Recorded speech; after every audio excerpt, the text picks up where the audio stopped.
Hi, everyone. My name is Sara Abdulla. So today I want to talk about children's online media regulation and how stakeholders publicly voice their concerns, beliefs, and desires in those regulations. And so this is about the slew of legislation targeting children's media use, both nationally and internationally, that have come into effect. That legislation includes age verification, parental consent policies, or giving parents total control over kids' media use, or otherwise just gating certain technologies. These measures in the US were propelled by the recent Supreme Court case, Free Speech v. Paxton, which upheld the constitutionality of age verification laws in the US, which said that age verification does not impede with the First Amendment. And so what really this research hinges on is that children's are often the center of media and technology regulation. They often are used as the apologia for regulation, but their voices are not really heard in that, and other stakeholders' voices matter more. Media regulation aimed at children affects everybody and everybody's access to tech, and yet it's centered on kids. And so the legislation, again, looks like the age verification, parental consent, and then platform liability rules where people or parents can sue platforms that don't have age verification or otherwise strict gates for accessing technology. And so here's an example of what an age verification page might look like. This is a screen grab from Instagram. You can upload your ID or you can choose to scan your face. There's an algorithm that will estimate your age based on the way your face looks. It is not totally accurate. I'll get into that a little bit more, but it estimates whether or not you're an adult. And if it says that you're not an adult, even if you are, you need to do a secondary form of verification. And so I was interested in particular for how different stakeholders, particularly people and non-industry stakeholders, conceptualize values from this proposed media regulation.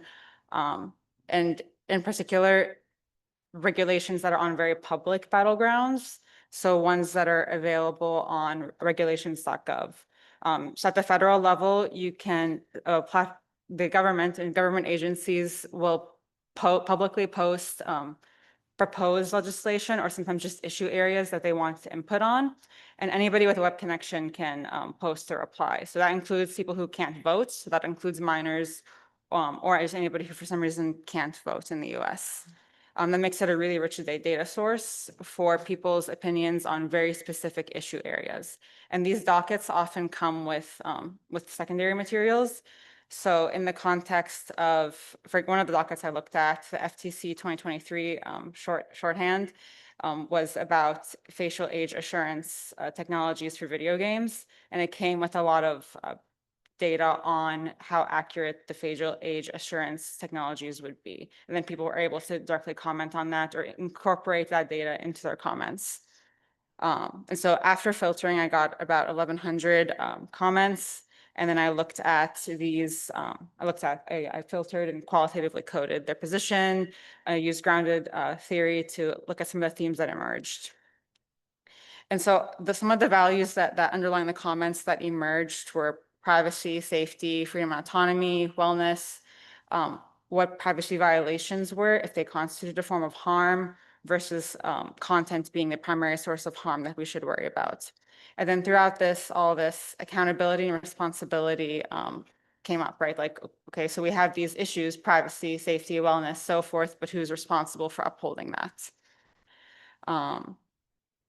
And so this is not surprising. People are concerned and stakeholders are concerned about the content being harmful for both kids and for adults. So they believe that unrestricted access to algorithmically driven digital media can cause material harms to youth, particularly regarding mental health and their outcomes. And this goes back to very historic comms theory or immediate effects theories that media drives violence, media drives suicide or bad outcomes, particularly among youth, but then also the public in general. The next element that I really want to focus on is privacy. is privacy loss a harm, or is it a commodity to prevent harm? Is it exchangeable? Is it fungible? And so media restriction policies that want to focus on content as a form of harm inevitably have to relinquish some privacy through either age verification or some other mechanism, even if it's just gating content and gating thus access to free speech. And so here I look at privacy loss itself as a harm. The quote a little bit blocked, but it's that I shouldn't have to scan my face to play a video game. That became the title of this project because it represents this sort of anxiety that people have about this surveillance and thus strict restrictions becoming the norm. This policy docket came out in 2023, but since 2023, age verification technologies have become fairly widespread. At the time, it was stark. And so how we conceptualize privacy loss as a harm will partly depend on how we conceptualize privacy itself. There's this instrumental view of privacy, or privacy as a means to prevent other harms, again, the content question. And then you have this concept of privacy as intrinsically valuable, or a fundamental right in itself, and an extension of one's agency. Depending on how we want to value it, we can want to protect against tangible harms, which can include, again, the content does harm question, data breaches, targeted ads, bad actors, and so forth, just any kind of risk that could come from your data being out there, or intangible or hybrid harms, which is a loss of freedom or a threat to your freedom. And this is a quick example of a tangible harm coming from an identity verification technology. There's this dating app or this safety app called T, data breach. Ideas out there, and bad actors then had access to that. And so understanding the different dimensions of privacy, and particularly this instrumental versus intrinsic view, becomes important whenever we want to consider who holds rights over children and everyone's information and autonomy. Based on the arguments for privacy or protection that both for and against children's online media regulation or restrictions, we found major differences between how they conceptualize where privacy comes from. Does it stem from the self, or does it stem from the family unit? And so ultimately, we often found that parents or non-parent adults were found to have that intrinsic right, or that internal right to privacy, internal protection. But then kids were often conceptualized as having rights to privacy from others just due to the risk of tangible harm, so that content or bad actors and so forth. So kids' rights to privacy were often derived from the family unit rather than inherent. That also became extra evident whenever we think about accountability, or who should be accountable for kids' online safety or digital safety. There's this pervasive belief across the aisle that parents should be responsible for kids' media use, which even includes people who don't want age verification because of the implications it'll have for their own digital rights and digital safety and access to content. That said, it's pretty the paradigm that we're working with here is pretty consistent with historic privacy law in the U.S. Historically, privacy law in the U.S. stems from parents' rights to raise their kids as they see fit and sort of have ownership over their kids and their household in general. That model still doesn't necessarily account easily for digital life, where kids have a little bit more autonomy, might be civically participating more rather than just being dependent. So I have this slide called listening to the children rather than just thinking of them. A lot of minors did comment on this, which again makes it kind of an interesting civic data set to think about how kids are thinking about specific policies. They talk about some of the benefits that media or social media or free access to it have.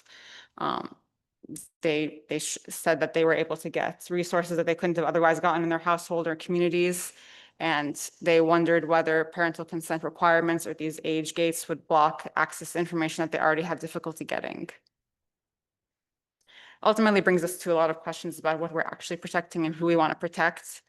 Some kids and advocates in general call on policymakers to check the assumption that privacy is derived from the household rather than from the self, and including from the kids. even though, of course, the vast majority of parents and institutions want the best for kids, there's still this question about freedom and rights-based frameworks for thinking about regulation. And then again, what kind of kids are we trying to protect? Is it all kids, or is it kids whose values seem to align with sort of policymakers or other stakeholders?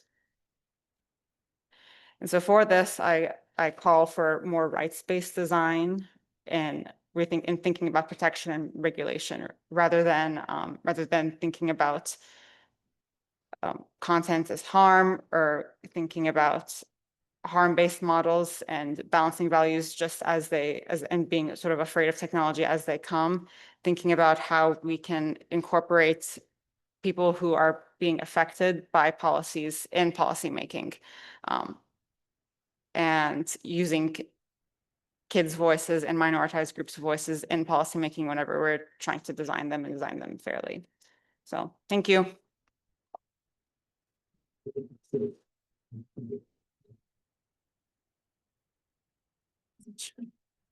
Yeah, I think we have time for a couple questions. Hi, Sarah. Thanks for this great research. I'm very interested in actually just this last point that you raised about youth participation. It's news to me. I work with a lot of children in the K-12 space that they would actually go out and comment on some of these requests for comments on, regulations.gov. So I was just curious, maybe in some of the more granular details about how did you identify that these were youth coming from specific comments, and do you have a sense for what demographic backgrounds these youth are coming from? How do they even get to comment on these regulations? Thanks. Of course, thank you. Yes, so a lot of the data is de-anonymized. I coded commenters' identities only if they were very expressly stated. So industries or interest groups were usually just self-define themselves. But if somebody, I only determined if somebody was a parent or teacher or kid, if they explicitly said, as a parent myself, or I have 3 kids. Even if they said something kind of vague, like our children of America, I did not code them as a parent because that's too ambiguous. And then minors I actually are actually already show up as minors because they have to put in their age whenever they comment. So that I was able to get, but then also some others I think just lied and whenever they were posting their comment, and then they did said I'm a teen, I'm this age, and XYZ for their comment. Okay. Well, if there are no other questions, I think that concludes our first session. So let's give another round of applause to Sara and the speakers.